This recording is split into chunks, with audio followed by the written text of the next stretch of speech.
ওয়াকআপ সংশোধনী আইন গণতান্ত্রিক প্রক্রিয়ায় শান্তিপূর্ণ ধর্মনিরপেক্ষতা বজায় রেখে আমাদেরকে এগিয়ে নিয়ে যেতে হবে। কিন্তু দুর্ভাগ্যের বিষয় আমরা দেখছি এই ওয়াকআপ সংশোধনী আইনটা যেন ধর্মীয় অ্যাঙ্গেল থেকে গড়ে ধরার চেষ্টা হচ্ছে।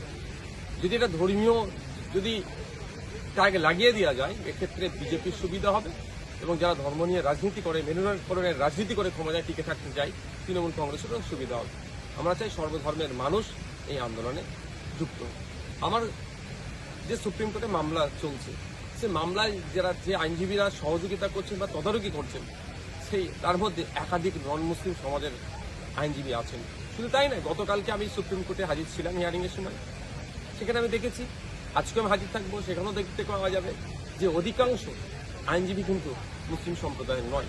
সুতরাং যারা এটাকে শুধু ধর্মীয় সমস্যা বলে ধর্মীয় প্ল্যাটফর্ম থেকে এর প্রতিবাদ করতে চাইছে, সেটাকেও আমাদের সুবুদ্ধি সম্পূর্ণ মানুষের সহযোগিতায় তাদের বুঝিয়ে এটা গণতান্ত্রিক প্রক্রিয়াতে সর্বসাধারণের আন্দোলন, যেটা সংবিধান বহির্ভূত, সংবিধানকে আক্রমণ করেছে এই সংশোধনীর মাধ্যমে, এটা শুধুমাত্র মুসলিম সম্প্রদায়ের সম্পত্তি বাঁচানো নয়, সংবিধানকে বাঁচানোর এই আন্দোলন ঐক্যবদ্ধ হতে হবে।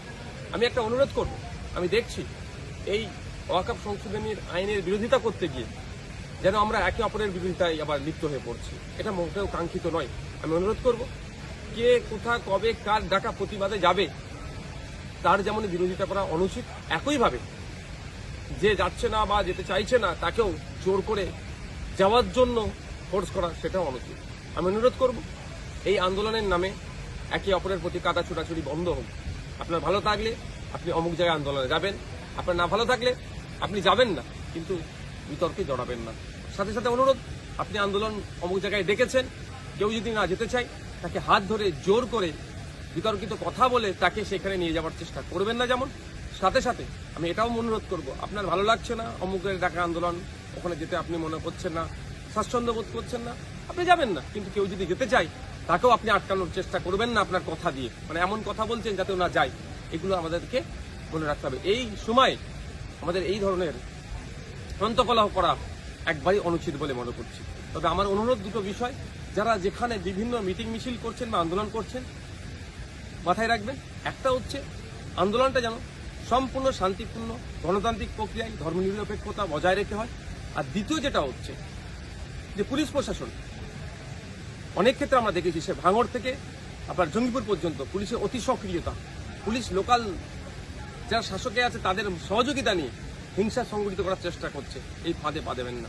আর দ্বিতীয় যেটা, যেখানে আন্দোলন হচ্ছে, প্রতিবাদ হচ্ছে, গণতান্ত্রিক প্রক্রিয়ার সাথে সাথে একটা ডিমান্ড আমাদের রাখতে হবে। ডিমান্ডটা এটাই যে রাজ্য সরকারের পক্ষ থেকে সুপ্রিম কোর্টে একটা পিটিশন দাখিল করুক, কারণ রাজ্য সরকার হচ্ছে 10.5 কোটি পশ্চিমবাংলার মানুষের জনপ্রতিনিধি, তার মাথায় সে সরকার একটা পিটিশন সুপ্রিম কোর্টে করুক। আর এই ওয়াকআপ বিরোধী আন্দোলন করতে গিয়ে অনেকে অন্যায়ভাবে মিথ্যাভাবে হ্যারাসমেন্ট করছে, অ্যারেস্ট করছে, অনেকের নামে ফেক এফআইআর হচ্ছে, সেইগুলো না করে সেই আওয়াজটা কিন্তু ওই ওয়াকআপ সংশোধনী আইন 2025-এর বিরোধিতা যেখানে হচ্ছে, অর্থাৎ কেন্দ্র সরকারের যেখানে আমরা বিরোধিতা করছি, এই কালাক আইন আনুন প্রত্যাহারের জন্য যেমন কেন্দ্রেরকে আমরা দোষী করছি, 100বার আমরা বলবো কেন্দ্রে যতক্ষণ না এটা প্রত্যাহার করে আন্দোলন সংগঠিত হবে, আন্দোলন চলবে, মাঠে ময়দান আন্দোলন, এবং আইনি লড়াই দেশের সর্বোচ্চ আদালতে চলবে।